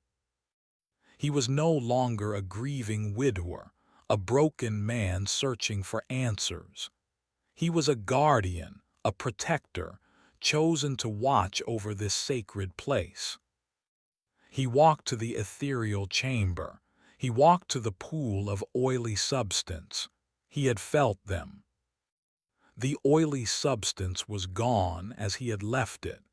He focused all of his mental energy, his focus on that place. He knew that despair was the main problem. He had to protect the mind from despair. He made a decision. He was going to block the main entrance. He would also find every other possible entrance and block those too. He would leave one way open, but the path to that would be very difficult. Only those who wanted to enter for the right reasons would be able to enter. And only if they had very good intentions would he be able to let them. The first thing that he needed to do was find his jeep. He remembered that it had been near the entrance. It took him a long time, but he found it. It still had the geological hammer and some other supplies. He also found a pickaxe and a shovel. He had everything he needed to start. He took one last look outside the mine. The world had not changed. The sun shone brightly. Everything looked normal. But things were not normal. He knew that the world would soon find out that the mine and its guardian had changed. He was Alistair, and he had a job to do. He drove the jeep to the main entrance. He used the pickaxe and shovel to start knocking down large rocks, which he would use to block the entrance. It was slow, hard work, but he persevered. He worked for hours until he had created a substantial barrier. He was tired, but he was satisfied. The main entrance was now impassable. It would take a significant effort to get through. He left a small opening. It was big enough for a man to crawl through. Only those who wanted to enter and who were small enough would be able to enter. Then he decided he would find all of the other entrances. He spent the next several weeks exploring the mine, searching for other entrances. He found several small openings hidden behind rocks, concealed by vegetation. He blocked each of them, using the same method he had used for the main entrance. It was exhausting work, but he felt a sense of purpose, a sense of fulfillment he had not known before. He was protecting the mine, preserving its power, ensuring its safety. He would sleep for a few hours, and then he would start working again. He didn't need much food, just a few protein bars and some water. He felt sustained by the mind's energy, by Sarah's presence, by his newfound sense of purpose. He knew that he would never leave the mine again. This was his home now, his sanctuary, his responsibility. One day, as he was exploring a remote section of the mine, he came across something he had not seen before. A small chamber, hidden behind a waterfall of obsidian. The waterfall shimmered and sparkled in the ethereal light, creating a mesmerizing effect. Alistair stepped into the chamber, drawn by an irresistible curiosity. The chamber was small and circular, with a smooth, obsidian floor. In the center of the chamber there was a pedestal made of the same black obsidian. On the pedestal there was an object, a small, intricately carved box, made of a material Alistair had never seen before. It was black like obsidian, but it had a metallic sheen. Alistair approached the pedestal cautiously, his heart pounding in his chest. He reached out and touched the box. The moment his fingers made contact with the surface, he felt a jolt of energy, a surge of power that coursed through his body. The box began to glow, emitting a soft, pulsating light. He opened the box, his hands trembling. Inside there was a single object, a small, smooth stone the size of a robin's egg. It was white like marble, but it seemed to radiate a warmth, a light of its own. Alistair reached out and took the stone in his hand. As he held the stone, he felt a surge of peace, a sense of calm he had never known before. He looked at the stone. He had the mine. He was the guardian. What more did he need? Chapter 9: The White Stone. Alistair held the smooth, white stone, feeling its gentle warmth radiate through his hand. A profound sense of peace settled over him, a stillness he hadn't experienced since Sarah was alive. The stone seemed to hum with a quiet energy, resonating with the mind's own power, but somehow different. It wasn't the raw, almost overwhelming force he had felt when touching the glyphs. This was something softer, more nurturing, like a mother's embrace. He closed his eyes, focusing on the sensation. He felt a connection to the stone, a sense of understanding that transcended words. He knew, without being told, that this stone was a key to understanding the mind's full potential, a key to unlocking its deepest secrets, a key to maintaining the balance he was now sworn to protect. He opened his eyes and looked around the chamber. The waterfall of obsidian shimmered and sparkled, the ethereal light danced on the walls, and the air hummed with a gentle energy. It was a place of profound beauty, of serenity, of hope. He knew instinctively that this chamber was special, that it was a place of power, a place of healing, a place where he could connect with the mind on a deeper level. He carefully placed the box back on the pedestal, then sat down on the smooth obsidian floor, cradling the white stone in his hand. He closed his eyes again, focusing on the stone's energy, allowing it to flow through him, to cleanse him, to guide him.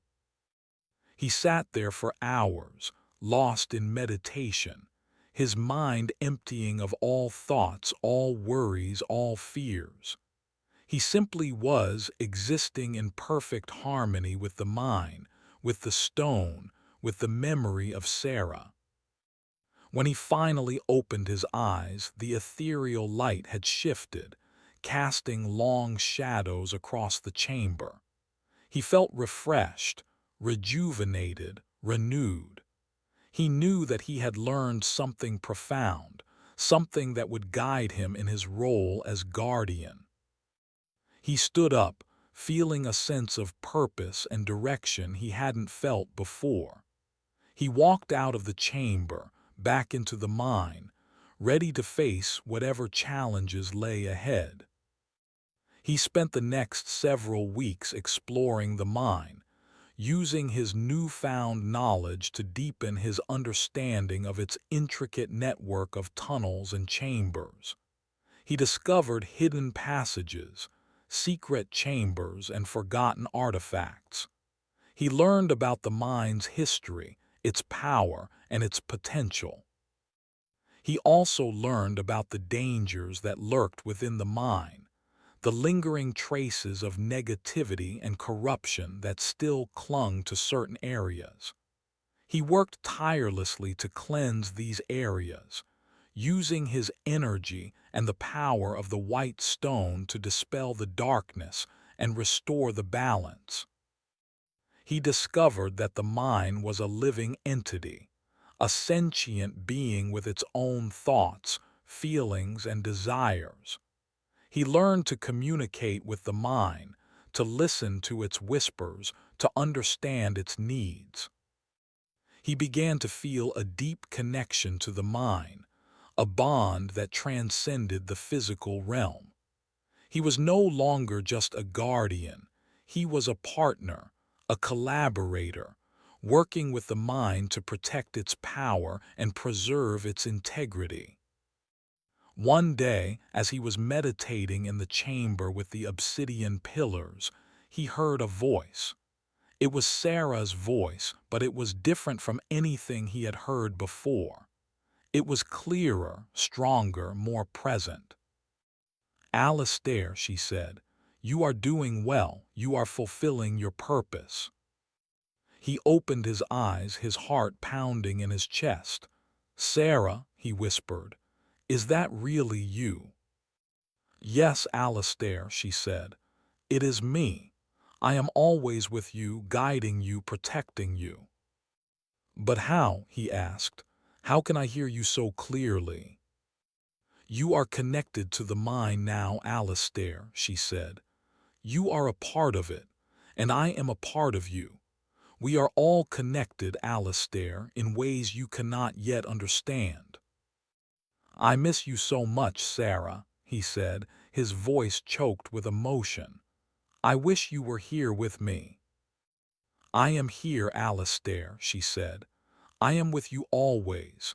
You can feel me in the wind, in the stone, in the light. You are not alone." He closed his eyes, savoring her presence, feeling her love wash over him. "What should I do, Sarah?" he asked. "How can I best protect the mine?"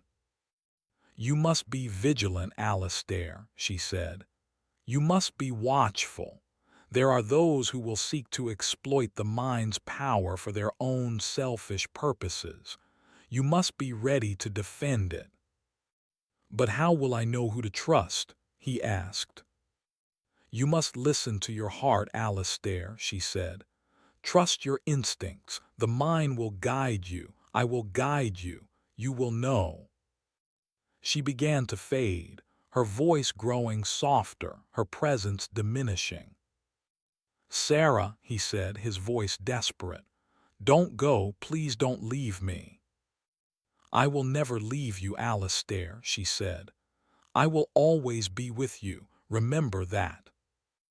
Her voice faded completely, and he was alone once more.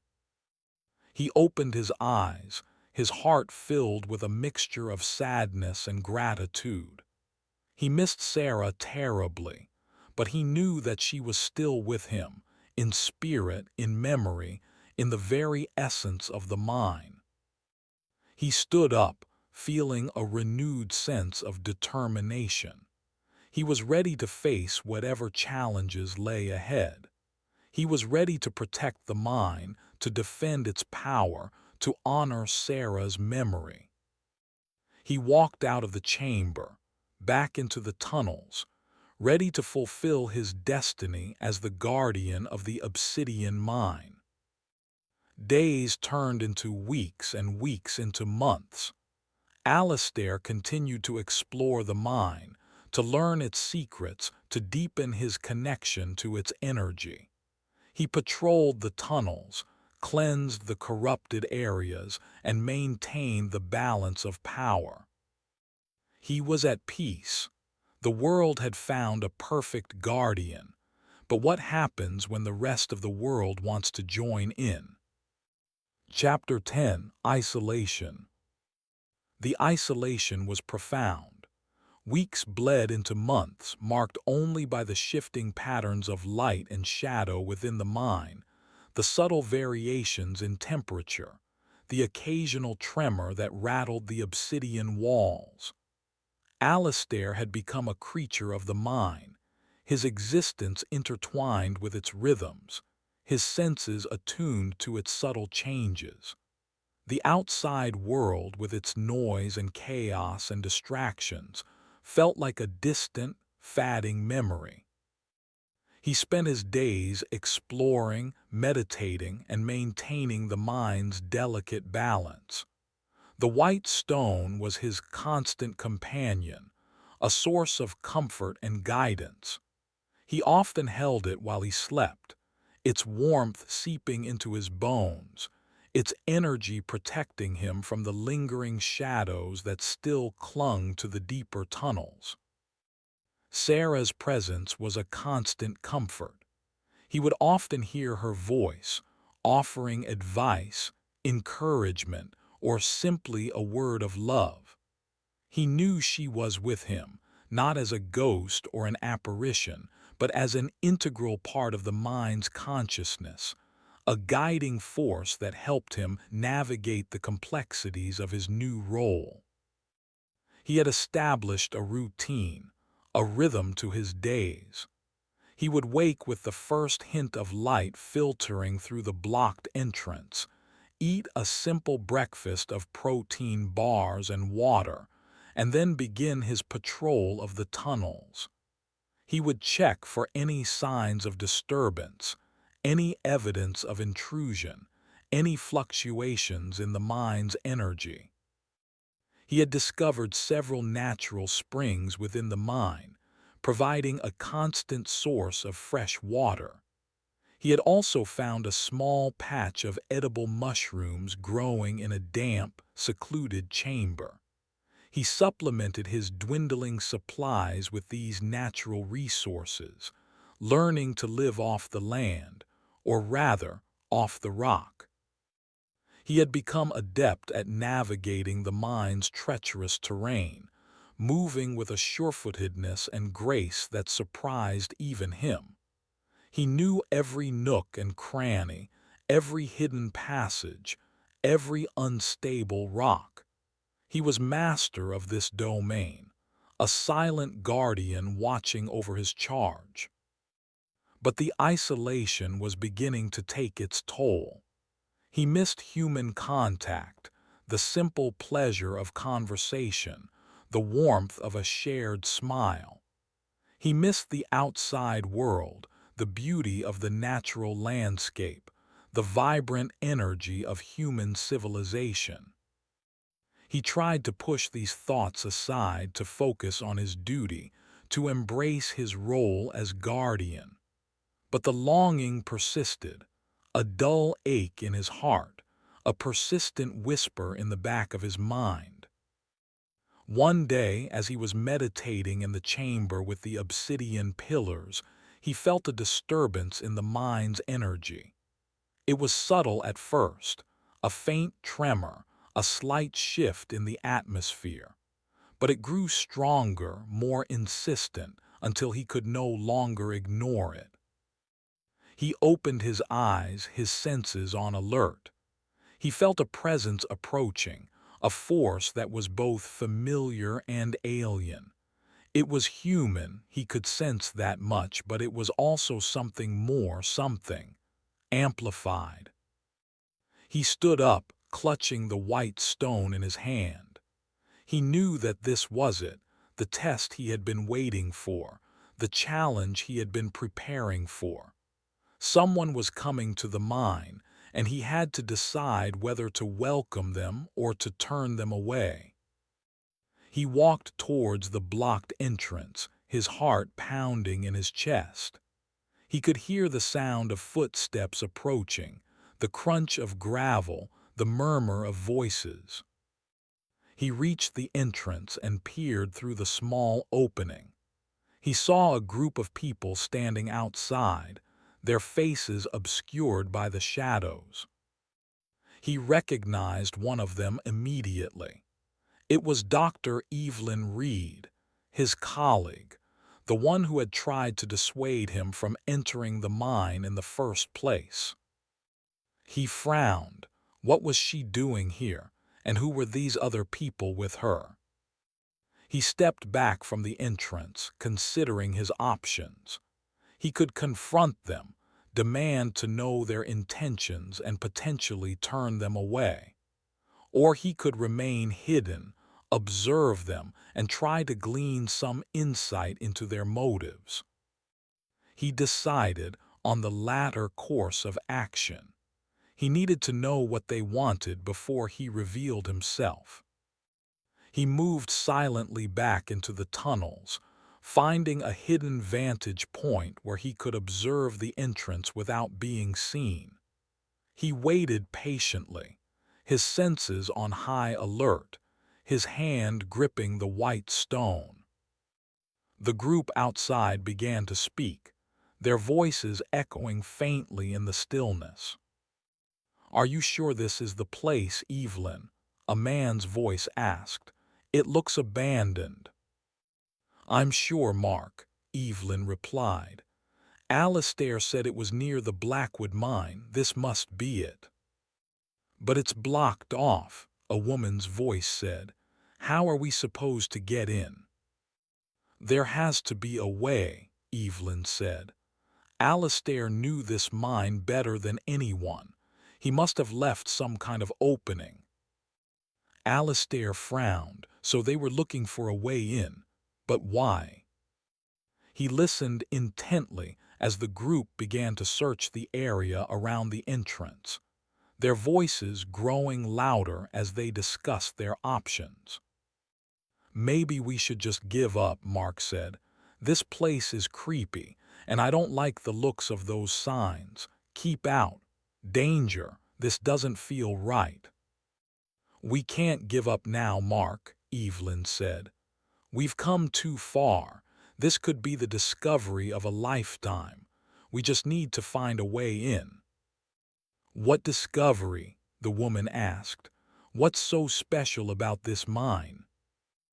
Evelyn hesitated for a moment, then lowered her voice. "Alistair believed that this mine contained a source of incredible energy," she said. "He thought it could revolutionize the world." Alistair's heart skipped a beat.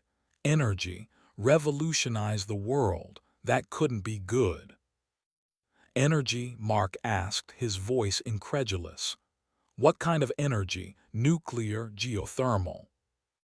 "Something else," Evelyn said. "Something different. Alistair called it Obsidian energy. He said it was a force unlike anything we've ever seen." "And you believe him?" Mark asked. "After what happened to him, after he went crazy and disappeared into this mine?" "I believe that Alistair was onto something important," Evelyn said, "and I'm not going to let his work go to waste." "But what if it's dangerous?" the woman asked. "What if this obsidian energy is something we can't control?" "We'll be careful," Evelyn said. "We'll take precautions. We just need to find a way in." Alistair had heard enough. He knew what he had to do. He couldn't let them enter the mine, not with these intentions. They were seeking to exploit its power, to use it for their own selfish purposes. He couldn't allow that to happen. He stepped out of his hiding place, his hand raised, his voice firm. "I wouldn't do that if I were you," he said. The group outside turned around, their faces filled with surprise and shock. Evelyn's eyes widened as she recognized him. "Alistair," she whispered, "is that really you?" Chapter 11, The Reckoning. Evelyn's voice trembled with disbelief. "Alistair, it is you, but how? We thought you were dead." Alistair stepped fully into the light, allowing them to see him clearly. He was gaunt, his hair longer and unkempt, his clothes worn and dusty. But his eyes were clear, his gaze steady, his presence radiating an undeniable aura of authority. He was no longer the grieving, broken man they had known. He was something else entirely. "I'm alive," he said, his voice calm but firm, "and I'm the guardian of this mine." The other two members of Evelyn's group, Mark and Sarah, he remembered Evelyn mentioning her name, exchanged nervous glances. They were clearly intimidated by his presence. "Guardian?" Evelyn asked, her brow furrowed in confusion. "What do you mean, guardian? What happened to you, Alistair?" "I learned the truth about this mine, Evelyn," Alistair said. "I understand its power, its purpose, its secrets, and I'm here to protect it." "Protect it from what?" Mark asked, his voice laced with skepticism. "From those who would seek to exploit it for their own selfish purposes," Alistair said, his gaze fixed on Evelyn. "From those who would try to harness its energy without understanding the consequences." Evelyn's face flushed. "That's not what we're trying to do, Alistair," she said. "We just want to study the mind, to learn about its potential. We want to use its energy to help the world." "That's what you tell yourselves," Alistair said, his voice laced with skepticism. "But I know the truth. You're driven by ambition, by greed. You want to be famous, to be rich, to be powerful. You don't care about the consequences." "That's not true," Evelyn protested. "We're scientists, Alistair. We're dedicated to the pursuit of knowledge. We want to make the world a better place." "Then you'll leave this mine alone," Alistair said. "You'll turn around and go back where you came from. You'll forget everything you've heard about Obsidian energy. You'll let this place remain undisturbed." "We can't do that, Alistair," Evelyn said, her voice pleading. "We've come too far. We've invested too much time and money. We have to see this through."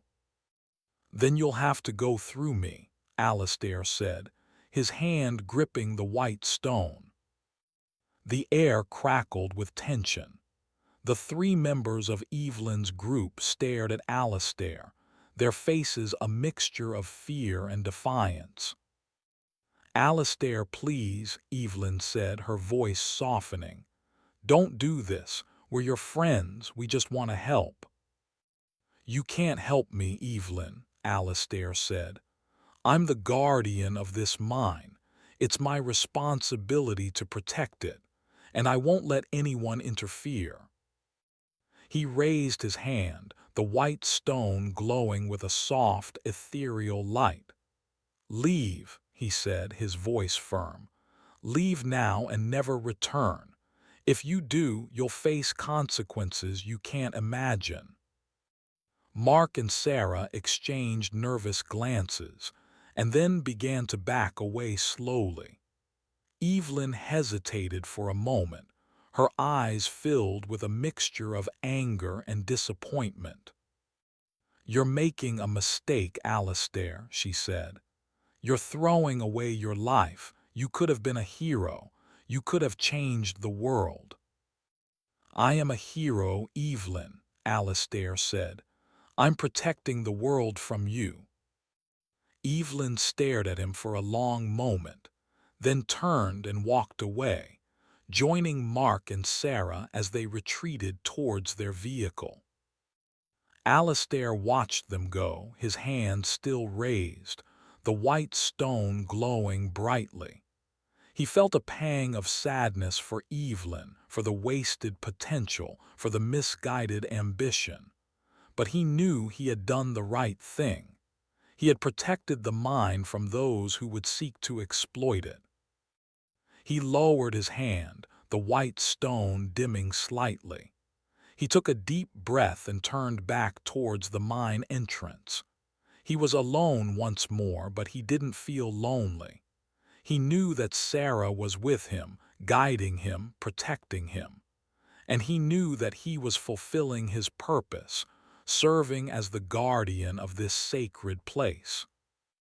He stepped back into the mine, the transition from the bright sunlight to the cool, dim interior a welcome relief. He walked towards the chamber with the obsidian pillars, seeking solace in its familiar energy. As he walked, he heard a voice, Sarah's voice, whispering in his mind. "You did well, Alistair," she said. "You protected the mine, you protected the world." "But I feel so alone, Sarah," Alistair said, his voice filled with sadness. "I miss human contact. I miss the outside world." "You are not alone, Alistair," Sarah said. "I am always with you, and the mine is your home now. You have everything you need." "But I want more, Sarah," Alistair said. "I want to share this with someone. I want to teach others about the mine's power, its purpose, its secrets." "That will come in time, Alistair," Sarah said. "But for now you must focus on your duty. You must be patient. You must wait for the right moment." "And when will that be?" Alistair asked. "You will know," Sarah said. "The mine will tell you. You must listen to its whispers. You must trust your instincts." Her voice faded away, leaving Alistair alone in the chamber with the obsidian pillars.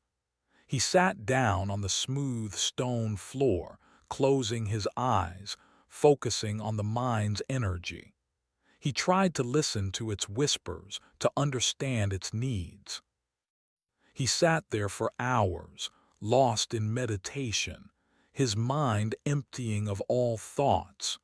He simply waited, trusting that the mine would guide him, would show him the way.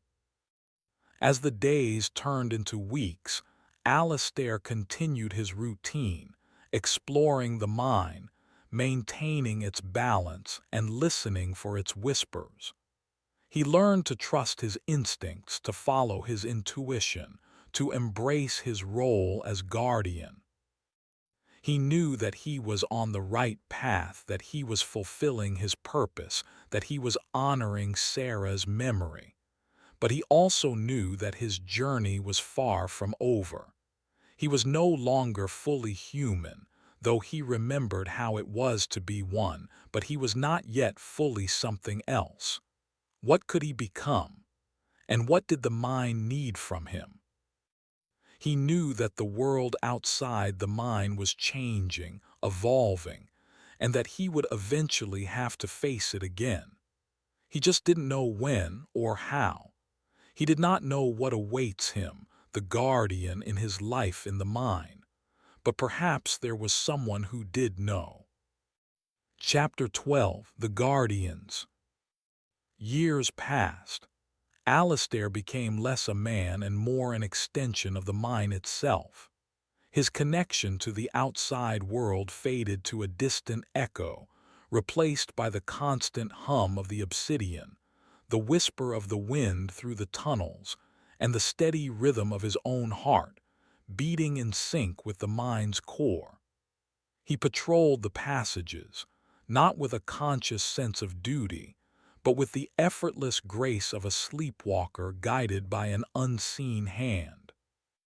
He had learned to draw energy directly from the mine, supplementing his meager diet and sustaining his body far beyond its natural limits. He rarely slept, instead entering a meditative state, a shared consciousness with the mine, where he could monitor its energy flow, detect any disturbances, and anticipate any potential threats.